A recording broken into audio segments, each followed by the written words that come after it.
교재 87페이지 넘기시면 실무분계, 실무이론이라고 해서 투자자산과 관련된 문제가 이제 등장이 되어 있을 겁니다. 우리 중간에 이제 문제 부분에 빈도가 좀 낮은 쪽은 분계 문제도 몇 문제 안 나오고요. 그리고 우리가 이론, 사지선다 문제로 나오는 문제 있죠. 2점짜리 배점으로 30점 만점 부분으로 가는 그 부분의 문제도 사실상 비중이 좀 낮아요. 근데 그런 부분들은 실무 분계하고 실무 이론을 교재 부분에 같이 드렸을 거예요. 그래서 분계는 8번까지이고요. 그리고 9번부터 15번까지는 이론 문제이다. 이렇게 보시면 되겠습니다. 그럼 같이 풀어보도록 할게요.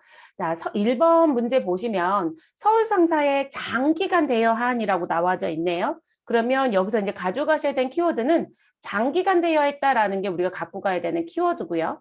그래서 장기간 대여한 1,000만 원을 이자 100만 원과 함께 보통 예금으로 입금받았다라고 되어 있고, 그리고 이제 이자를 내가 받는 입장에서 여러분들 꼭 확인해 주셔야 되는 부분이 또 하나 뭐가 있으시냐면, 우리가 일반적으로 은행에 주는 이자에 대해서는 실질적으로 주는 입장에서는 원천징수라는 걸 하진 않습니다. 그런데 은행 같은 경우는 실제 업을 놓고 봤을 때 그들이 하고 있는 제가 왜 업태 종목이라고 해서 업종을 보세요라고 말씀드렸잖아요. 그럼 은행은 돈놀이를 하는 사람들이죠. 그들을 우리가 금융업이라고 하거나 대부업이라고 얘기를 하잖아요.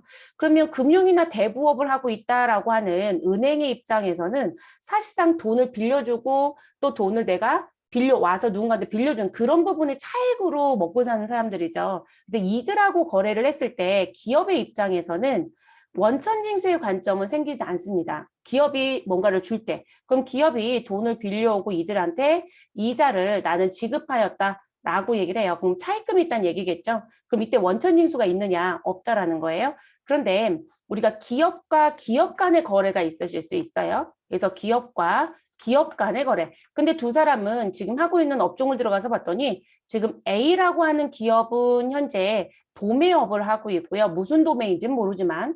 자, 그리고 기업 B라고 하는 사람은 제조업을 하고 있대요. 근데 A하고 B는 서로 아는 사이여서 뭐가 있었다? 금전 소비대차 계약이 있었다. 지금 대여라고 나와져 있으시니까. 그래서 나는 금전에 대한 계약을 했고 그 계약에 의해서 무엇하였다? 서로 돈을 빌려주었다. 이런 얘기겠죠. 그러면 기업 A의 입장에서는 돈을 빌려왔다라고 하면 차입하였다라는 게 있을 거고요. 그리고 B의 입장에서 돈을 빌려줬다라고 하면 대여하였다라고 얘기를 하겠죠. 근데 차익과 대여 관계에서 나오는 부분이 뭘 거냐면 이자일 거예요. 그래서 한 사람은 이자를 주고 한 사람은 이자를 받겠죠. 근데 지금 A하고 B는 실질적으로 돈을 빌려주는 업이 아니에요. 그럼 이런 경우에는 서로 주고받을 때 반드시 뭐가 있어야 된다? 원천징수가 있으셔야 돼요.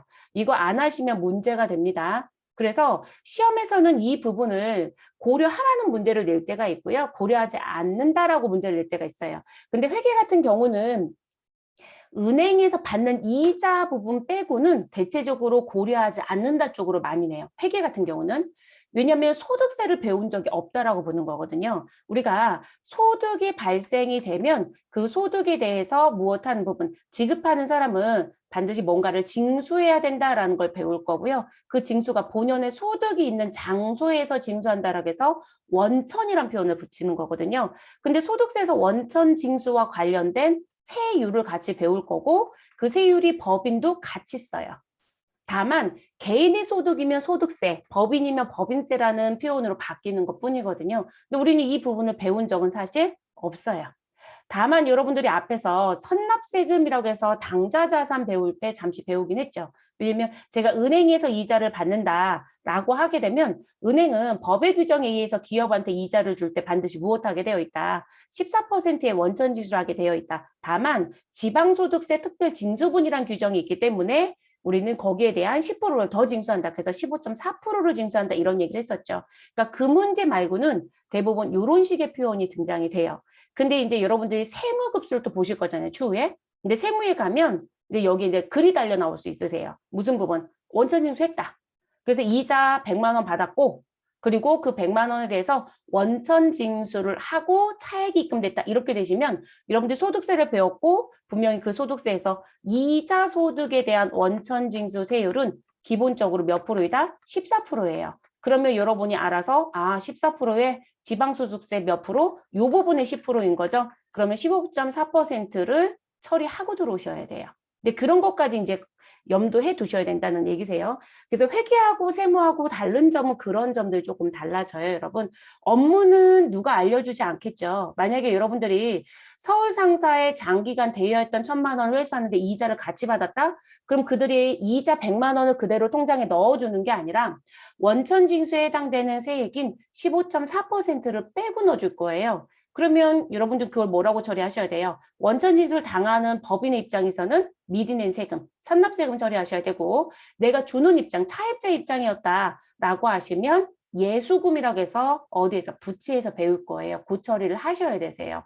근데 그게 이제 여러분들이 업무하실 때 알아서 체크하실 일이에요. 누가 알려주지 않는다는 거죠. 그래서 이제 그런 부분도 시험 문제 단서를 주는 거고요. 그러면 저희는 이자 받은 건 그대로 뭐라고 하시면 돼요? 이자 수익이 입금되었다라고 하시면 되고요. 되어 있는데 장기간 되어 있다는 얘기는 말 그대로 장기 대여금이라고 회계 처리해 주시면 되겠죠. 그리고 반드시 누가 붙어 다녀야 돼요? 거래처가 꼭 있어야 되겠죠. 그래서 우리가 사전에 돈을 빌려줬을 때 장기 대여금의 거래처를 관리했을 거니까 돈을 받을 때도 반드시 거래처 관리를 하셔라.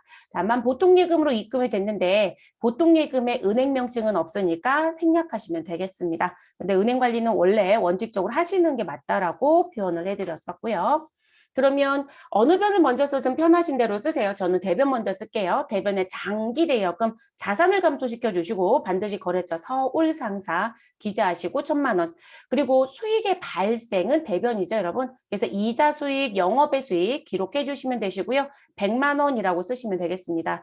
차변에는 보통 예금으로 입금이 됐고 두 금액이 합쳐져서 1,100만 원이 입금되었다라고 표현해 주시면 되는 부분입니다. 별로 어려웠던 문제는 아니시고요. 최초의 발생 부분하고 맞춰서 정리만 해주시면 되는 문제였어요. 자, 두 번째 문제로 가겠습니다. 자, 신한은행과 당좌거래 계약을 체결하고 라고 되어 있습니다. 자, 당좌거래 계약을 체결했다라고 했으니까 여러분들이 아셔야 되는 부분은 계약 체결하신 부분에 대해서는 뭘 해주시면 되실까요? 우리 실질적으로 당좌 통장을 개설했다라는 얘기가 되시는 거죠. 그래서 그 통장 개설을 했다라는 부분이신 거니까 그와 관련돼서 이제 정리를 해주시면 되시는 부분이시고요. 제 거 펜이 조금 이상하게 나오고 있어서 잠시만요, 여러분. 왜 이게 동그라미 모양으로 바뀌었을까요? 큰 문제는 없네요. 자, 그러면 이 부분은 실질적으로 당좌예금 통장 개설했다는 얘기가 되세요. 통장을 신설하였다. 뭐 개설하였다. 저는 신설자로 그냥 쓸게요. 요거를 시작했으니까. 그래서 이제 이렇게 했다라는 얘기가 되시고요. 근데 우리가 당좌 거래 같은 경우는 제가 무슨 말씀을 드렸었냐면 은행에 일정 금액만큼 돈을 예치시켜야 된다는 얘기를 했었어요. 그때 나오는 부분이 당좌 거래 개설 보증금이라고 말씀을 드렸었죠. 근데 이 돈은 내가 중간에 뺏어 쓰고 싶다라고 해서 뺏어 쓰실 수는 없다라고 했었어요.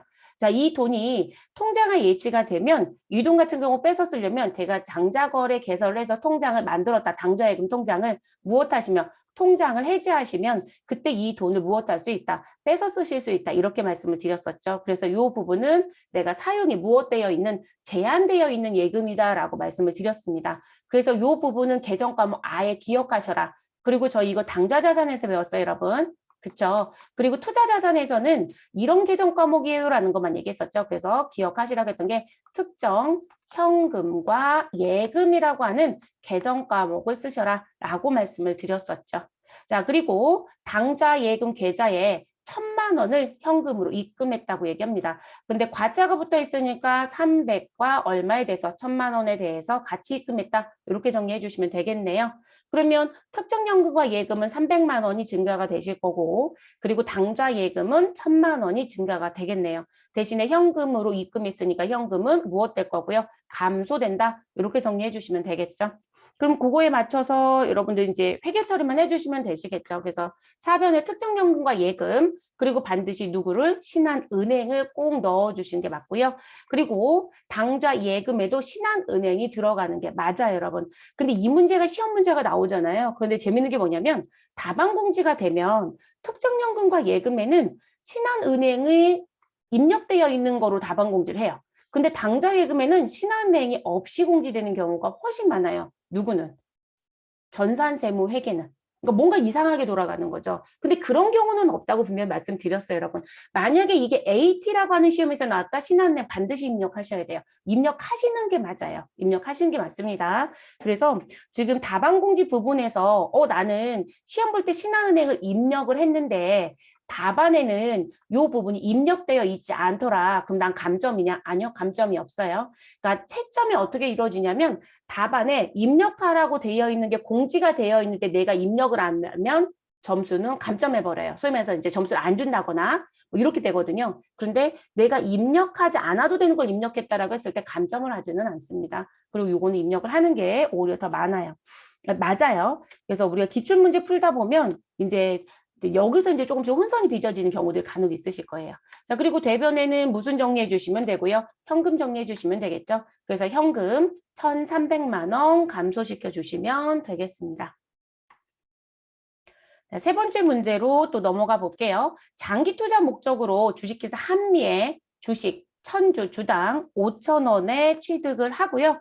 현금을 지급하였다라고 되어 있네요. 자, 그러면 지금 나와져 있는 부분 보시면 장기 투자 목적이 여러분 우리가 유가증권을 무엇하시게 되면 취득하시게 되면 반드시 해달라고 했었던 게 있었죠. 그러면 유가증권 취득했어요 라고 했을 때 제가 부탁드렸던 게 뭐였었냐면 개정 과목에 대한 부분은 무슨 부분? 보유를 어떻게 할 거냐라고 하는 보유 목적에 따라서 개정 과목은 분류하셔라. 이렇게 얘기를 했어요. 그럼 단기자가 들어가면 뭐로 정리하시고 우리 단기, 매매, 증권으로 정리하시고 그런데 장기자가 들어가 있더라. 라고 하면 장기간 보유한다라고 분명히 여기 되어 있잖아요. 장기간 투자 목적으로 나는 주식을 샀어 라고 했으니까요. 그러면 무엇으로 가시고 매도 가능 증권으로 가시고 자 이렇게 말씀을 드렸었고 그리고 이제 그 다음에 나와지는 부분이 나는 만기까지 가지고 있을 거야 라고 하면 만기 보유 증권으로 가시라. 그래서 시험에서는 이 세 가지는 회계 처리가 나온다라고 말씀을 드렸었고요. 이론상에서는 다 낼 수 있지만 우리가 전산 실무 쪽에서는 이 세 개 개정 과목만 열심히 내고 있다라고 말씀을 드렸고 또 하나 이제 말씀드렸던 부분이 뭐가 있었냐면 내가 유의적인 영향력을 행사할 수 있다, 중대한 영향력을 행사할 수 있다라고 하면 지분법 적용 투자 주식이라는 부분으로 분류할 수 있다 이렇게 말씀을 드렸었죠. 그럼 지금은 장기 투자 목적입니다. 다만 여러분들 프로그램에 들어가서 매도 가능 증권이라는 걸 무엇하시면 검색을 하시면 조회를 하시면 당좌 자산에 있는 코드도 검색이 되고 그리고 투자 자산에 있는 코드도 검색이 될 것이다. 반드시 무슨 자산? 투자 자산. 으로 가셔라 라는 것도 말씀드렸죠. 그래서 코드가 지금 현재 스마트 A로 시험을 보든 아니면 세무사랑으로 시험을 보든 코드 번호가 똑같다고 했어요. 그래서 당좌 자산에 있는 코드는 123번이고 투자 자산은 178번이거든요. 그래서 여러분들이 무슨 부분 배우실 때 유동성 배열법을 배웠잖아요. 그러면 코드도 만들 때 유동성 배열법에 따라서 코드의 체계를 구간을 정해놔요. 그러니까 비유동자산일수록 다 뒤에 있어요, 번호가. 그러니까 앞에 있는 건 당좌자산, 뒤에 있는 건 투자자산. 만기보유증권도 동일하다라고 말씀을 드렸었고요. 그래서 지금 이 부분은 매도 가능 증권으로 정리합니다. 그리고 1,000주 곱하기 5,000원이라고 했으니까요. 요거 두 개 곱해 주시면 되시겠죠, 여러분? 그럼 요거 곱해 주시면 얼마가 되는 500만 원에 취득하였다라는 얘기가 될 거고 현금을 지급했으니까 현금 무엇 될 것이다? 감소할 것이다. 그럼 자산의 감소는 어느 변에? 대변에 기록해 주시면 되겠죠. 그러면 정리는 모두 다 끝났네요, 여러분. 그래서 어느 변을 먼저 쓰시든 편하신 대로 저는 매도 가능 증권 차변을 먼저 기록했고요. 투자 자산의 코드를 선택하라는 높아심 때문에 투자라고 써드린 거고요. 금액은 500. 대변에는 현금을 감소시켜 주시고 금액 500만 원 기록하시면 됩니다. 자, 이렇게 해서 정리하시고 마무리. 자, 그 다음 문제. 장기 투자 목적으로 보유하고 있는 주식회사 한미의 주식, 장부가액 500만 원. 자, 결산보고일 현재, 결산보고일이라는 건 말 그대로 12월 31일 결산이라는 얘기겠죠. 그래서 12월 31일 결산일자 현재 공정가치는 얼마이다? 540만 원이다. 자, 회계는 딱 요 정도 수준까지만 출제를 할 것이다. 세무는 재평가까지 낼 것이다. 이렇게 말씀을 드렸었고요. 그러면 내가 500만 원에 취득했던 유가증권이 540만 원으로 공정가치가 바뀌었다는 거죠. 그러면 이 공정가치 금액으로 무엇 하셔라? 변경해 주셔라. 그런 걸 우리가 뭐라고 얘기한다? 평가라고 얘기한다라고 했었습니다. 그럼 유가증권 평가인 거네요. 그리고 장기 투자 목적으로 갖고 있었던 주식입니다라고 했으니까 우리는 마음속에 벌써 매도 가능 증권이라고 하는 부분이 들어왔어야 되겠죠. 그래서 매도 가능 증권과 관련된 부분에 500만 원이 540으로 그러면 우리는 40만 원만큼 무엇해 주시면 되고요. 금액을 증가시켜 주시면 되시겠죠, 여러분? 그럼 자산을 증가시키는 거죠. 그래서 자산을 40만 원 증가시켜 주시면 그러면 자산의 증가는 어느 변에 쓰시면 되시고 당연히 차변인 거죠, 여러분. 그럼 대변에 누구 쓸 거냐? 여기다가 평가를 써주시면 되는 거죠. 그리고 500만 원짜리가 540만 원짜리가 됐으니까 우리는 이익이다, 손실이다? 누가 봐도 이익이죠. 그리고 누구를 평가해서 매도 가능 증권을 평가해서 이익이 나온 거죠. 그러면 그대로 맞춰주시면 되죠. 반대 사건이었다라고 하시면 자산을 감소시켜 주시고 반대편에 평가 손실 써주시면 되겠죠. 그래서 우리가 평가 쪽은 그런 원리로 계속 움직여 주시는 게 가장 좋은 방법이에요. 그래서 차변에 투자 자산에 있는 매도 가능 증권 코드 사용해 주시고 금액은 40.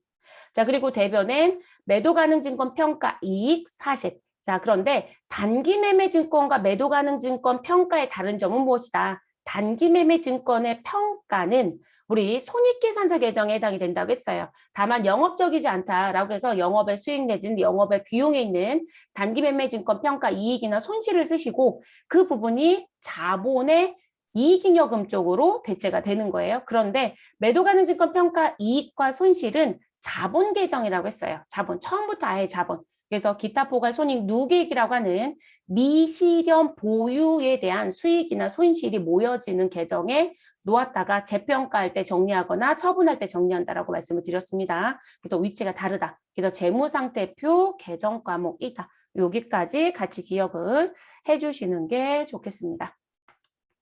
다섯 번째, 자, 주식회사 부동산 개발로부터 투자 목적으로 토지를 3억 원에 구입을 하고, 자, 현금으로 1억 원. 자, 그리고 여러분, 우리 나머지는 약속어음을 발행하여 교부. 자, 어음을 발행하여 교부해 주었다라고 했어요. 근데 문제는, 자, 주식회사 부동산 개발로부터 내가 산 토지는 무슨 목적 토지이다? 투자 목적 토지예요. 그러면 우리가 왜 부동산을 구입하게 되면 자, 토지라고 쓸게요, 여러분. 그래서 부동산을 구입하게 되면 내가 어떤 목적으로 샀느냐에 따라서 우리는 분류가 다 달라진다고 했었죠. 그러면 지금 나는 그거 판매할 목적입니다. 라고 얘기하면 우리 뭐로 가라? 재고자산으로 가라. 이렇게 말씀을 드렸어요. 그리고 계정 과목 뭐로 쓰시면 된다? 상품이라고 쓰시면 되겠죠. 자, 이렇게 써주시면 되는 거고요. 자, 그런데 내가 판매 목적이 아니라 이 토지에 공장을 세울 것이다. 또는 내가 주차장으로 쓰고 있다. 또는 회사 사옥을 지을 목적이다. 라고 얘기를 해요. 그러면 그 부분은 영업 활동을 위해서 쓰는 부분인 거죠, 여러분. 내가 사업을 하기 위한 장소로 쓰는 거죠. 그러면 그 부분은 무슨 자산이 된다? 유형자산이 된다라고 얘기를 했어요. 유형자산. 그러면 이 부분에 대해서는 뭐로 가시면 된다? 이 부분은 토지라는 계정 과목을 쓰시면 돼요. 자, 그런데 지금처럼 나는 돈을 여유 자금이 있어서 좀 돈놀이를 좀 해볼까? 라는 취지에 의해서 투자 목적이다라고 하면 시세 차익이 목적인 거죠. 이런 경우에는 말 그대로 투자 자산이라는 비유동 자산으로 분류시켜 주시고 이때 쓰는 건 뭐로 가셔야 된다? 투자 부동산이라고 쓰셔야 되겠죠. 그러니까 대체적으로 여기에 토지자가 보이면 자꾸 토지를 쓰세요. 근데 그건 유형자산이에요, 여러분. 그리고 제가 그런 얘기도 했었죠. 내가 뭐를 사서 어떤 목적을 쓰냐에 따라서 이거는 부가가치세라는 세금하고도 관계가 있다라는 얘기까지 했었어요. 토지는 사실상 큰 의미가 없어요. 근데 부가가치세하고는. 왜냐하면 토지 같은 경우는 부가가치세를 배우시면 부가가치세가 없는 물품으로 분류가 돼요. 부가가치 창출로만 쓰기 때문에. 그러니까 토지 자체로는 돈이 안 돼요. 토지를 가지고 뭔가를 해야 되는 거죠. 거기다 뭐 내가 지금 곡식을 재배하겠다. 농수산물을 재배하겠다. 그럼 농수산물을 재배를 해서 그 농수산물을 팔아야 뭔가가 생성이 되는 거잖아요. 또는 그 토지를 주차장으로 써야만, 빌려줘야만, 또는 내가 사용해야만 뭐가의 부가가치 창출이 되는 거거든요. 근데 그런 부분에 용도로만 쓰는 거라고 보기 때문에 그들은 부가세를 징수하지 않아요. 그래서 부가세법에서는 문제가 되진 않지만 우리가 토지만 있는 건 아니잖아요. 건물도 있을 수 있으니까 그래서 문제되는 부분들이 있다라는 것까지 잠시 말씀을 드렸을 거예요. 근데 회계적인 입장에서는 이 개정 과목 구분을 정확하게 하셔야 돼요. 그래서 이게 부가세도 문제가 되고 법인세 신고할 때도 문제가 된다. 시험은 그렇게 깊이는 못 낸다고 했죠. 우리가 법인세까지 가지 않기 때문에. 그래서 최소한 기억은 좀 하셔라. 그러면 지금 투자 목적의 토지였으니까 여러분 개정 과목은 투자, 부동산이라는 게 바로 떠올라야 되는 거죠. 자, 그리고 현금으로 1억을 줬고요. 나머지는 약소금. 자, 그럼 이제 여기서 문제가 되는 건 내가 어음이라고 하는 부분을 받거나 주었다라고 했었을 때 여러분 또 신경 써야 되는 게 뭔가요? 자, 상품이라고 하는 재고 자산은 상거래인 거죠. 그쵸? 자, 근데 토지나 투자 부동산은 상거래에 속한다, 속하지 않는다? 여기는 상거래가 아니죠. 상거래 이외의 거래가 되는 거죠. 그러면 여러분 어음과 관련된 것도 회계 처리가 달라지죠. 그래서 우리가 상거래와 관련된 어음이면 받을어음이나 지급어음을 쓰셔도 되지만 상거래 이외 거래에서는 받을어음이나 지급어음을 사용할 수 없다라고 했어요. 그럼 투자부동산은 상거래가 아니니까 이 약속어음을 발행한 부분에 대해서는 지급어음이 아니라 무엇으로 쓰셔야 된다? 미지급금이라고 쓰셨어야 되는 거죠. 만약에 이 부분이 상거래였었다라면 당연히 지급어음이 맞아요, 여러분. 이해되시죠? 요거까지 갖고 갔어야 되는 거죠. 시험은 이렇게 함정을 파요. 그래서 대부분들이 같이 풀 땐 잘 안 틀리세요. 근데 이제 혼자서 막 푸시거나 하시라고 하면 어음자가 나오면 자꾸 무의식 중에 지급어음, 받을어음을 쓰시거든요. 반드시 조심하실 거.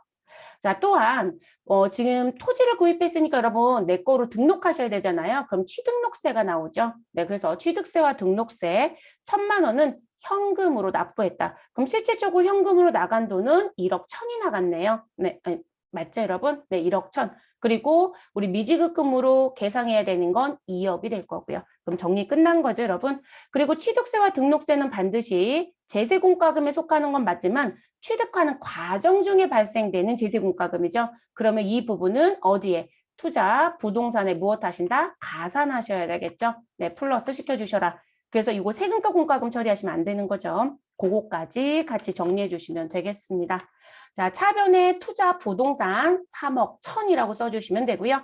대변에는 현금 1억 1천. 그리고 나머지는 미지급금. 자, 여기서 이제 시험 보러 가셔서 전산에 입력한다. 그럼 실수하신 게 뭐냐면 미지급금 잘 쓰고 나오시고 부동산 개발을 안 쓰고 나오신다는 거. 반드시 거래처 입력하는 거 습관화 들여주셔야 되세요. 그래서 부동산 개발 입력해 주시고 우리는 2억 정리해 주시면 되겠습니다.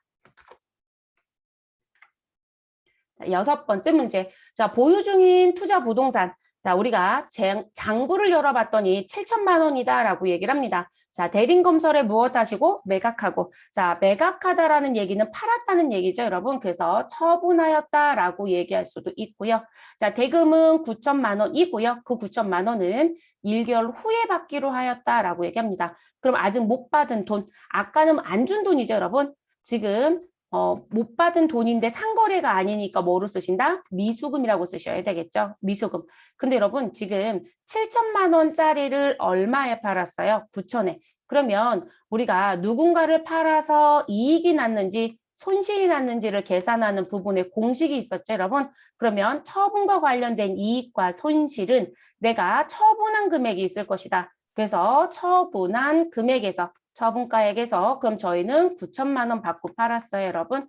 그래서 처분가액에서 누구를 빼셔라? 우리 장부 금액을 빼셔라. 그래서 장부가액을 빼시고 그럼 그 금액은 7천입니다. 그래서 7천만 원 빼주시면 되고요. 다만 처분하는 과정 중에 이 투자부동산을 제가 직접 할 수도 있지만 중개상을 끼고 팔 수도 있죠, 여러분. 그럼 뭐 주셔야 돼요? 우리는 처분과 관련된 수수료가 발생할 수 있겠죠. 그래서 우리는 수수료 등에 뭐가 있을 수 있다. 부대 비용이 있을 수 있다. 처분과 관련된. 그럼 그 부분이 있으면 빼셔라. 그래서 우리는 순액에 의해서 처분 이익인지 손실인지 정리하시라. 이렇게 말씀드렸었죠. 그럼 저희는 처분 손익은 얼마이다? 2천만 원인 거네요. 그러면 이익인 거죠, 여러분. 그리고 원리는 이렇게 말씀드렸죠. 이 자리가 누구이면 양수이면 우린 뭐로 가시고 이익이고 자, 이 자리가 무엇이면 음수이면 뭐로 가셔라? 손실로 정리하셔라. 이렇게 표현해 드렸어요. 그래서 이렇게 정리. 그럼 2천만 원의 이익은 말 그대로 우리 대변의 수익의 발생으로 기재하시면 되겠네요. 그럼 가지고 있었던 투자 부동산 무엇 하시고 장부에서 제거하시고 그리고 1개월 후에 받겠던 미수금은 자산의 증가죠. 우리 차변에 기록해 주시고 차익금액 대변에 우리 2천만 원만큼은 투자자산 처분 이익으로 기록하시면 마무리가 되는 문제입니다. 그럼 그대로 쓰시면 되겠죠. 자, 미수금에 반드시 누구 기록해 주시고요. 대림건설이라는 거래처 반드시 넣어주시고 금액은 9천. 자, 대변에는 내가 보유하고 있었던 투자 부동산 7천만 원 정리시켜 주시면 되시고요. 그리고 나머지 금액은 투자자산 처분 이익, 영업의 수익 계정이죠, 여러분. 2천만 원 정리시켜 주시면 되겠습니다. 자, 주식회사 서울에서 발행한 채권. 자, 만기의 날짜는 2025년 3월 31일이고요. 한참 뒤다라고 보시면 되겠네요. 자, 시장성은 없다라고 되어 있네요. 자, 서울에서 발행한 채권인데 어쨌든 시장성은 없대요. 유통되진 않는 모양입니다. 자, 1천만 원을 만기까지 보유할 목적으로 당좌수표를 발행하여 취득하였다라고 얘기를 합니다.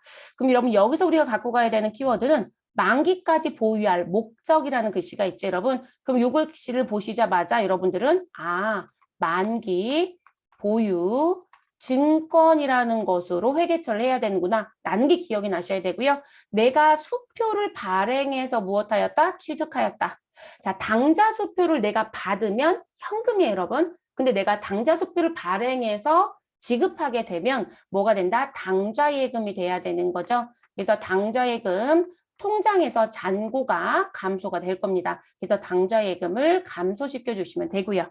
단, 채권을 취득하는 과정에서 발생한 수수료 얼마? 5만 원은 무엇으로? 현금으로 지급하였다라고 합니다. 그럼 현금 감소시켜 주시면 되는 거고요. 자, 여기서 이제 중요한 포인트는 수수료 5만 원을 어떻게 할 거냐라는 거죠. 자, 이 부분은 취득과 관련된 취득 부대 비용에 들어가는 거죠, 여러분. 그럼 취득 부대 비용은 무엇 하셔라? 취득원가에 가산하셔라. 그럼 만기 보유 증권은 1천만 원이라고 주고 샀지만 여기에 플러스 얼마? 5만 원이 가산돼야 되는 거죠, 여러분. 그래서 우리가 유가증권 같은 경우도 지금 단기 매매 증권만 취득과 관련된 부대 비용을 무엇한다? 우리 수수료 비용 처리해 주셔라 라고 말씀을 드렸고 단기 매매 증권을 제외한 모든 자산의 취득과 관련된 부대 비용은 모두 다 뭐로 들어가신다? 우리 취득 부대 비용으로 보셔서 취득 원가에 가산하시라 이렇게 말씀드렸었죠. 네, 그거까지 물어보는 문제였어요. 그럼 만기 보유 증권은 우리 1,005만 원일 거고요. 당좌예금은 1,000만 원 감소시켜 주시고 나머지는 현금 정리해 주시면 되겠네요. 자, 차변에 투자자산 코드 쓰셔야 돼요, 여러분. 투자자산 코드. 그래서 만기 보유 증권 1,005만 원, 대변엔 당좌예금 1,000만 원. 근데 당좌수표 발행했다라고는 했지만 은행 명기는 없어요, 여러분. 그러니까 은행은 기록할 수 없는 거고요. 그리고 현금 5만 원이라고 기록을 해주시면 되겠습니다. 그래서 이렇게 정리. 만기 보유 증권은 일단 문제가 딱 요 정도 수준까지만 출제가 되고 있어요, 현재. 자, 그리고 이제 세무에 가면 이자 쪽 얘기를 건드는 출제자가 이제 등장이 돼요. 어렵게 내게 되면. 자, 8번째 문제. 공장 건물을 신축하기 위해 외부로부터 취득한 토지. 자, 그럼 여러분 여기까지 일단은 단락 구분해 볼게요. 공장 건물을 신축하기 위해서 취득한 토지. 자, 얘는 무슨 자산이다? 누가 봐도 유형 자산이죠. 네, 유형 자산이고요. 그리고 계정과목은 그럼 뭐로 가시면 돼요? 토지 그대로 쓰시면 되는 거죠. 자, 그래서 5천만 원에 대한 부분이 있었다고 얘기를 합니다. 그래서 취득한 토지 5천만 원에 대해서 건물 신축을 무엇하였다? 포기하였다.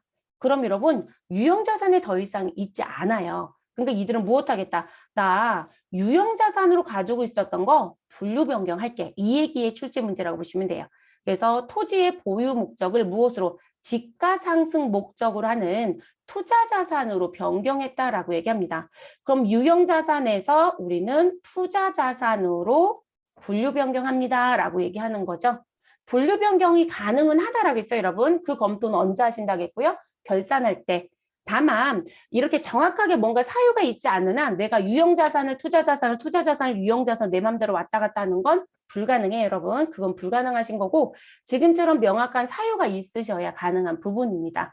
그리고 이렇게 분류 변경이 되면 우리 과거의 재무제표도 같이 바뀌어야 된다라고 했었죠. 네, 그것도 말씀을 드렸었고. 그러면 유형자산에서는 토지였지만 투자자산에서는 뭐라고 불러주셔야 돼요, 여러분? 투자, 부동산이라는 것으로 불러주셔야 되는 거죠. 그래서 투자자산은, 아니, 유형자산에 있는 토지는 무엇하고? 감소시켜 주시고.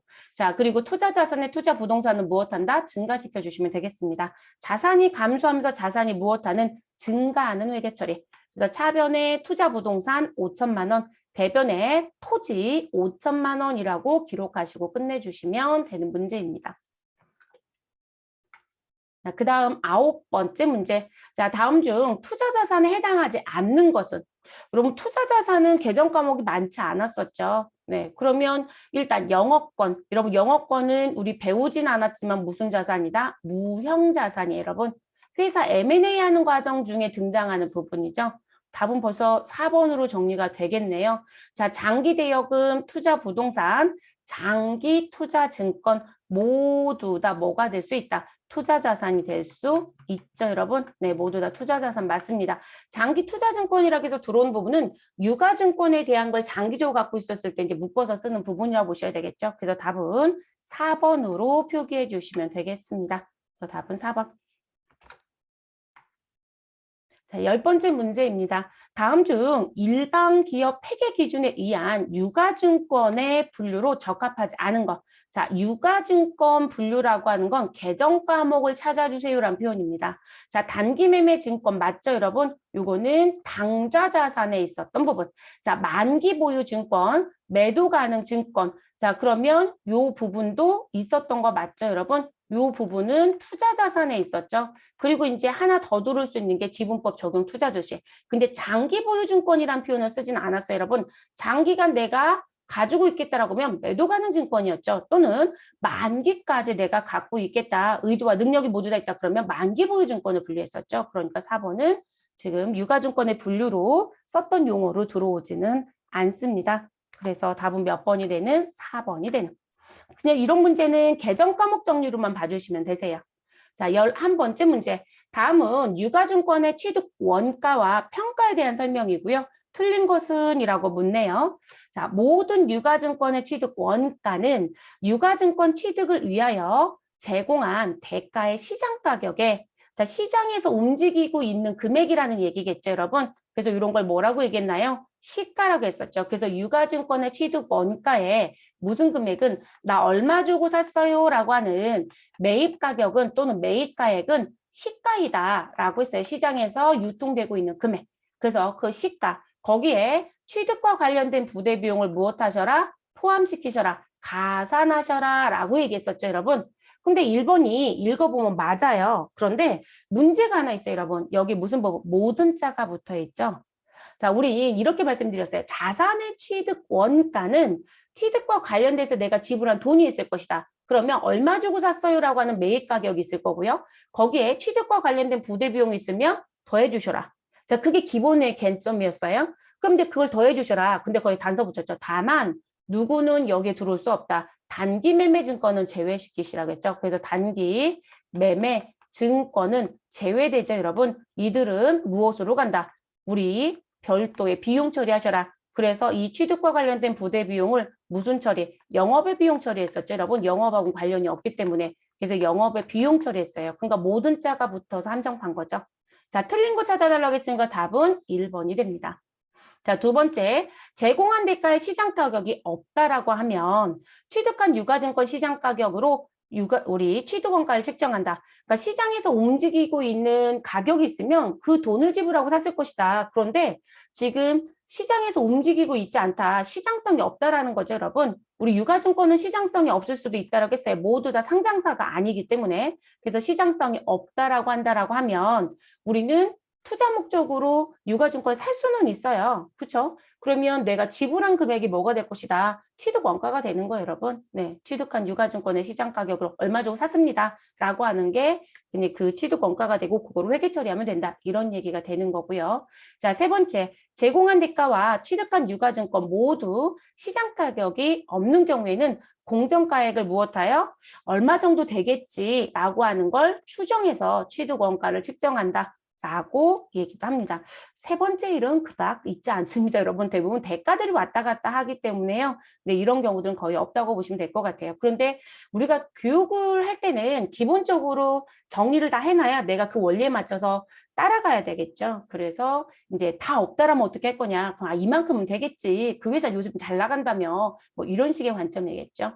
자, 네 번째, 단기 매매 증권과 매도 가능 증권은 공정가액 평가를 원칙으로 한다. 그렇죠, 여러분? 그래서 우리는 보고기간 종료일에 시장에서 움직이고 있는 시가, 그래서 장을 마감한 시가를 파악하셔서 그걸 가지고 무엇 하시라? 평가하셔라. 그래서 공정가액 또는 공정가치 또는 시장 가격인 시가 다 동일한 표현이다. 이렇게 말씀을 드렸습니다. 그래서 답은 몇 번으로 정리하셔라? 1번.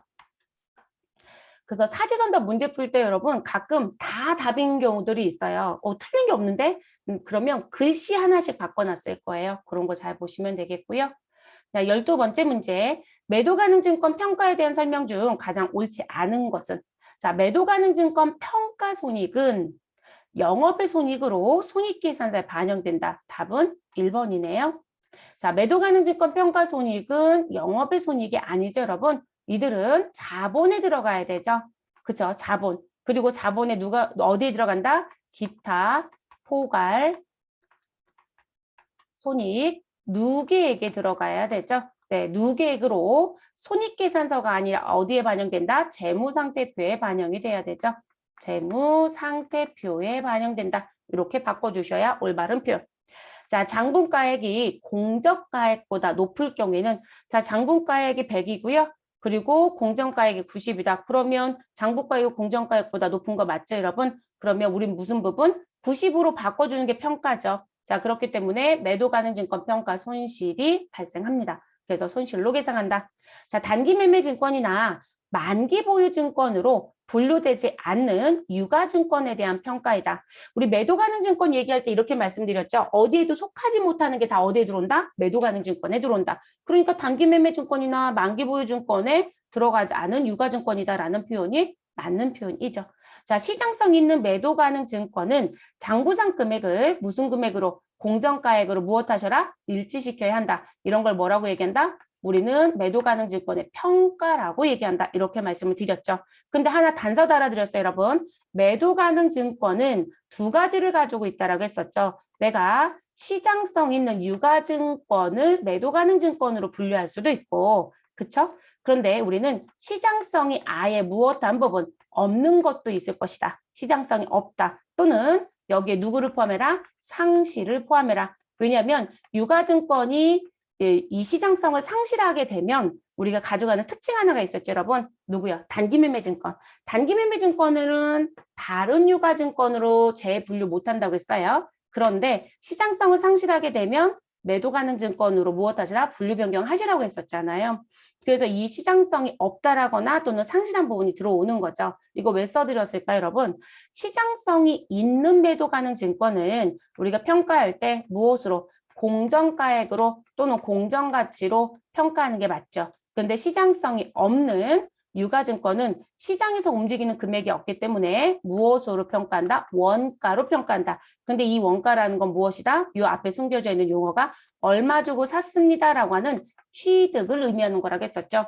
그래서 공정가치는 우리 회계 처리가 있다 없다? 있다. 그래서 이 부분은 분개를 해야 하는 거예요. 분개함이에요. 그런데 이 부분은 금액의 차이가 없기 때문에 우리 분개를 한다 안 한다? 분개를 하지 않는다. 그러니까 회계 처리가 없다라는 얘기까지 했었죠. 요거까지 같이 가져가시라고 말씀드렸던 부분들. 그래서 답은 1번으로 정리하시고 자, 그 다음 문제 13번째. 자, 유가증권에 대한 내용으로요. 옳지 않은 것은 자, 유가증권은 취득 후에 만기 보유 증권, 단기 매매 증권, 매도 가능 증권, 지분법 적용 투자 주식 중에 하나로 분류한다. 맞는 얘기죠, 여러분? 근데 요즘의 문제는 이 지분법 적용 투자 주식이 아예 기준이 따로 분류되어 있다. 그래서 어떻게도 나온다? 유가증권 취득 후 만기 보유 증권, 단기 매매 증권, 매도 가능 증권 중에 하나로 분류한다라는 표현도 맞다라고 했어요, 여러분. 네, 그렇게도 출제할 수 있다. 자, 이거 맞는 표현이 여러분. 제가 지금 지운 건 이게 빠지고 나올 수도 있다라는 것 때문에 밑줄 긋은 것뿐이에요.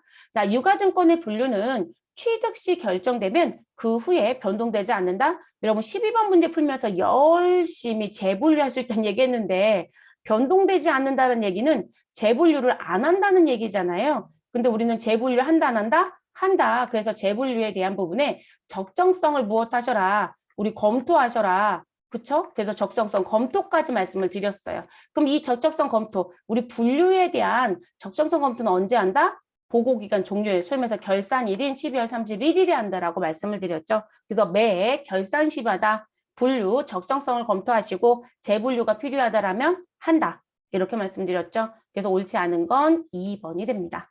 자, 주로 단기간 내에 매매 차익을 목적으로 취득한 유가증권으로서 매수와 매도가 적극적이고 빈번하게 이루어지는 건 단기 매매 증권이다라고 분류하죠, 여러분. 자, 만기가 확정된 채무증권으로서 상환 금액이 확정되었거나 확정 가능한 채무증권을 언제까지? 만기까지 보유할 적극적인 의도와 능력이 있는 경우에는 만기 보유증권이다라고 정리하시면 된다겠죠. 그래서 만기 보유증권에 감춰진 용어가 무엇이다? 우리는 만기까지 보유한다라는 글씨로 회계 처리를 하지만 거기에 있는 부분의 의미 중에 하나는 의도와 무슨 부분? 능력까지 같이 있어야 된다. 이렇게 표현해드렸죠. 의도만으로는 안 돼요. 마음가짐만으로는 안 된다고 했습니다. 그래서 이렇게 개정 과목이 결정이 되는 거죠. 그래서 답은 몇 번? 2번. 자, 그 다음 14번째. 자, 유가증권의 취득과 관련된 직접 거래 원가에 대한 설명이고요. 틀린 것은 여러분 직접 거래 원가라는 건 취득 원가가 얼마입니까? 이거 묻는 거예요. 취득과 관련된 직접 거래 원가. 그래서 취득 원가. 자, 기타의 금융부채로 분류하는 경우에는 공정가치에 가산한다. 자, 그리고 만기 보유 증권을 분류하는 경우에는 공정가치에 가산한다. 자, 매도 가능 증권으로 분류하는 경우에는 공정가치에 가산한다. 단기 매매 증권으로 분류하는 경우에는 공정가치에 가산한다. 자, 여러분, 우리가 앞에서 유가증권을 취득하는 과정 중에 취득원가를 결정하지 못하면 차변의 단기 매매 증권 그리고 금액 얼마로 써야 되는데 그 금액을 기록할 수 없다 이런 표현 해드렸잖아요. 그럼 취득원가 얘기할 때 내가 얼마 주고 샀습니다라고 하는 매입가액이 있을 것이다 또는 매입가격이 있을 것이다. 자, 이건 시장에서 움직이는 공정가치를 의미한다. 시가를 의미한다. 이렇게 얘기했어요. 거기에 더하기 무슨 부분? 취득과 관련된 취득, 부대 비용이 있으면 무엇 하셔라? 더해 주셔라. 그럼 여기서 말하는 건 취득과 관련된 직접 거래 원가, 제가 취득 원가를 말한다라고 했잖아요. 그러면 이 매입가액에 더해지는 취득 부대 비용을 어떻게 할 거냐 이 얘기하고 똑같은 얘기거든요. 그래서 이 부분이 부대 비용을 얘기하는 부분의 얘기예요. 그러면 지금 이걸 더해주라고 했는데 여기에 단서가 붙었죠. 계속 나오는 거죠, 여러분. 단 누구는 안 된다? 단기 매매 증권이요. 그래서 단기 매매 증권 같은 경우는 증권은 무엇 하셔라? 영업의 비용 처리하셔라. 영업의 비용. 이렇게 얘기했었죠, 여러분. 그리고 개정 과목은 뭐로 간다? 수수료 비용 처리하시면 됩니다. 이렇게 표현해 드렸어요. 그래서 이렇게 정리해. 그럼 지금 여기 보시면 단기 매매 증권으로 분류하는 경우에는 공정가치에 가산한다? 가산 안 한다고요. 얘는 비용 처리하고 끝내야 되는 거죠. 그리고 회계기간 1월 1일부터 12월 31일에 발생된 비용이기 때문에 이걸 무슨 비용? 단기 비용 처리하세요라는 표현으로 쓸 수도 있다라고 했었죠. 그래서 답은 4번이 됩니다. 4번. 그래서 매도 가능 증권이었을 땐 우리 가산하는 거 맞고 만기 보유 증권도 가산하는 거 맞아요. 그리고 이외에 기타 금융부채로 분류한다라고 했을 때에도 가산하는 게 맞다. 이렇게 얘기를 하는 거죠. 그래서 답은 4번이 됩니다. 틀린 것. 그러니까 용어를 이렇게 바꿔서 내면 새로워 보이는 건 맞아요, 여러분. 그리고 이 용어가 왜 들어왔냐면 우리가 국제회계 기준이라는 표현을 했었잖아요, 여러분. 이 국제회계 기준이 도입되면서 그쪽에서 나와져 있는 뭐 금융자산, 금융부채 용어들이 일반기업회계 기준에서도 같이 쓰는 부분이 들어왔어요. 근데 그것 때문에 이런 용어가 또 들어온 거다라고 봐주시면 되겠습니다. 다음 중 유가증권에 대한 설명으로 틀린 것은? 이라고 묻네요. 자, 단기매매증권과 매도가능증권은 원칙적으로 공정가치로 평가하는 게 맞죠, 여러분? 원칙자 붙여졌으니까 하자 없어요. 이 원칙자가 붙어져 있는 이유는 매도가능증권 때문에 그렇죠. 매도가능증권은 시장성이 있는 유가증권에 대해서는 우리 공정가치로 평가하는 게 맞죠. 다만 예외 뭐가 있다? 시장성이 없는 매도가능증권에 대해서는 원가법을 쓴다라고 얘기했습니다. 그래서 원칙이 붙어 있고, 자, 매도 가능 증권은 보유 목적에 따라 유동자산이나 투자자산으로 분류된다. 그렇죠, 여러분? 우리 매도 가능 증권 같은 경우는 나 장기간 보유할게요 라는 부분 때문에 처음에는 투자자산으로 분류가 됐다가 우리 만기가 점차적으로 짧아짐에 따라서 투자해서 어디로? 유동으로도 들어올 수 있다, 없다? 있다. 이렇게 얘기를 했었죠. 그래서 매도 가능 증권, 우리 만기 보유 증권, 유동자산에도 그 계정 과목이 있고 투자자산에도 그 계정 과목이 있다라고 말씀을 드렸습니다. 자, 세 번째, 단기 매매 증권과 매도 가능 증권의 미실현 보유 이익은, 자, 이 부분은 이런 얘기가 되겠죠. 아직 시장에 가서 팔지는 않았으나 시가가 무엇 때문에 따라 올라감에 따라 우린 이익이 생겼다. 그러면 평가 이익인 거죠. 그래서 그 평가 이익은 실현되지 않았기 때문에 미실현. 그래서 미실현된 보유 이익은 단기 순이익 항목으로 처리한다. 잘못됐죠, 여러분? 자, 누구만 이렇게 표현해야 되는 게 맞을까요? 단기 매매 증권의 미실현 보유 이익인 평가 이익은 단기 순이익 항목으로 들어가는 게 맞죠. 이쪽에 들어가죠. 손익계산서에 들어갈 거니까요. 그런데 매도 가능 증권 같은 경우는 그렇게 못한다겠죠, 여러분. 그래서 매도 가능 증권은 미시험 보유 손익에 대해서는 어디로 간다? 자본에 있는 우리 어디로? 기타, 포괄, 손익, 누계액으로. 그래서 우리 재무상태표에 반영이 된다. 이렇게 말씀드렸죠. 그러면 틀린 거 찾아달라고 했으니까 답은 3번. 다 단기 매매 증권이 시장성을 상실한 경우에는 매도 가능 증권으로 분류해야 된다고 했었죠, 여러분. 네, 그래서 이 경우만 허용이 되는 거죠. 그러면 4번은 맞는 표현입니다. 그래서 답은 3번으로 정리를 시켜주시면 되겠습니다. 자, 이렇게 해서 투자자산까지 풀어봤고요. 회계주는 이 정도 수준의 문제들만 계속 나올 거예요. 이게 이제 세무로 바뀌면 저희가 왜 매도 가능 증권 따로 얘기했었잖아요. 수업할 때 여러분. 그 매도 가능 증권의 최초의 평가 부분들이 있었지만 그 최초 평가 말고 그 다음 연도에도 내가 갖고 있었다라면 재평가, 그 다음 연도에도 갖고 있었다라면 재평가를 할 것이다. 매해마다 평가를 하셔야 되니까. 그럼 그 재평가했었을 때 매도 가능 증권 평가 이익과 손실이 반대 성격. 그래서 시가가 올라가다가 떨어졌다. 그러면 올라갔던 거 그대로 두고 정리를 하는 게 아니라 뭐 떨어진 것만큼 정리하는 게 아니라 그 떨어진 거 정리할 때 기존에 올라갔던 부분에 반대 성격의 계정들을 무엇하셔라? 상계하셔라. 그래서 매도 가능 증권 평가 이익 계정 과목이 있는 상태에서 매도 가능 증권 평가 손실이 발생하면 우선 상계하고도 무엇이 우리 금액이 남으면 손실로 계산한다라는 얘기를 했었죠. 그게 세무부터 출제가 되죠, 여러분. 그래서 세무 준비하실 땐 그 부분에 대한 걸 정확하게 정리하고 들어가셔야 됩니다. 그래서 지금 저희는 회계에 있는 단원평가만 풀었기 때문에 사실상 그 문제가 안 보여지는 거예요. 근데 세무에 가면 그 문제가 분기에서 나와요. 결산 문제로. 그래서 반드시 알아두셔야 되는 부분입니다.